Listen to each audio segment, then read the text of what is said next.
Okay, सो हमारे पास यहाँ पे जो next question that is a ray of light AO in a vacuum is incident on a glass slab at angle आपको 60 दे रखा है इंसिडेंट एंगल, रिफ्रैक्टेड एंगल 30 दे रखा है, along OB as shown figure बताया है, the optical path length ray from A to B, ठीक है। And this question asked in JEE 2019 option आपको दे रखे हैं, just you can see that. चलिए समझ लेते हैं, सिंपल सा क्वेश्चन है, कोई बड़ी बात नहीं है। तो हमारे पास लाइट जो है वैक्यूम से ग्लास में जा रही है, वैक्यूम के लिए रिफ्रैक्टिव इंडेक्स 1, ग्लास के लिए सपोज कर लेते हैं म्यू वगैरह, राइट। तो यहाँ से स्नेल्स लॉ लगा के आप वैसे म्यू की वैल्यू चाहे तो निकाल सकते हो, क्योंकि इसकी भी अपने को बाद में जरूरत पड़ेगी, ठीक है। तो हमारी स्टार्टिंग लाइट एयर मीडियम से चल रही, तो कोई टेंशन वाली बात नहीं है। आप यहाँ से डायरेक्ट पहले क्या निकाल लो, AO निकाल लो। तो अगर यहाँ पे पाथ की बात करें, हमारे पास जो ऑप्टिकल पाथ हो जाएगा, मैं डायरेक्ट लिख रहा हूँ AO प्लस आपके पास कितना हो जाएगा OB। क्या OB रहेगा या फिर इसके साथ कुछ और आएगा भाई, क्योंकि ये जो है मीडियम में चल रही है, तो यहाँ पे मीडियम से मल्टीप्लाई कर देना, कितना म्यू टाइम्स ऑफ OB करना है, समझ रहे हैं कि नहीं। अब यहाँ पे AO की वैल्यू मिल जाए, OB की वैल्यू मिल जाए, म्यू मिल जाए, अपना काम आसान हो जाए। तो हम पहले म्यू की वैल्यू निकाल लेते हैं। तो म्यू की वैल्यू निकालने के लिए आप क्या कर सकते हो, स्नेल्स लॉ लगा दीजिए वैक्यूम से ग्लास में, ठीक है। तो 1 मल्टीप्लाई साइन आपका कितना हो जाएगा 60 इक्वल टू इधर कितना हो जाएगा mu multiply sine 30। I hope सन्नाटो ये बात आपको समझ आ गई होगी।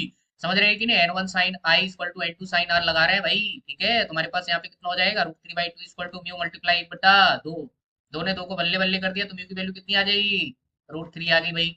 आया समझ में।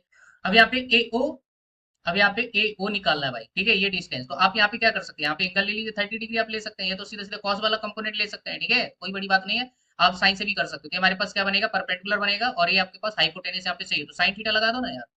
बात समझ आ रही है। तो हमारे पास कितना आ जाएगा साइन 30 इक्वल टू कितना हो जाएगा, बोलो बोलो बोलो, perpendicular A divided by AO। समझ रहे हैं कि नहीं। तो AO की वैल्यू कितनी आ जाएगी, ध्यान से देख, 2A आ जाएगी। अरे आ गई क्या। तो AO इक्वल टू कितना आ जाएगा 2A, क्योंकि साइन 30 की वैल्यू कितनी होती है 1/2।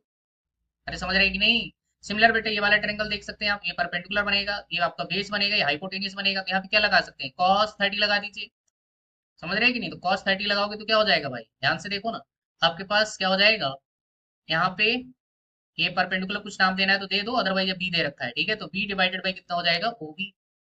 समझ रहे हैं कि नहीं भाई। चलो थोड़ा सा जो है अपन OA बोले या AO इक्वल टू कितना आ जाएगा 2A आ गया भाई। आई होप ये बात आपको समझ आ गई होगी। और वहीं पे अगर हम बात करें तो यहाँ पे cos 30 इक्वल टू आपके पास कितना हो गया है B डिवाइडेड बाई आपके पास OB, ठीक है। तो OB इक्वल टू कितना हो जाएगा B डिवाइडेड बाई cos 30 की वैल्यू कितनी होती है यहाँ पे एक बार लिख देते हैं तुम्हारे लिए भाई, तुम भी क्या याद रखेगा। तो B डिवाइडेड बाई cos 30 की वैल्यू √3/2 ऊपर चला जाएगा।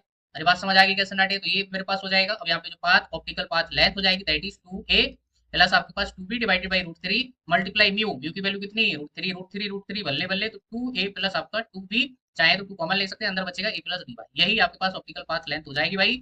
आई होप ये बात समझ आ गई होगी। इतना सिंपल क्वेश्चन था, पर आपसे इसको कर सकते हैं, ठीक। आप इस पर्टिकुलर क्वेश्चन को आंसर जाएगा that is 4th is the correct answer.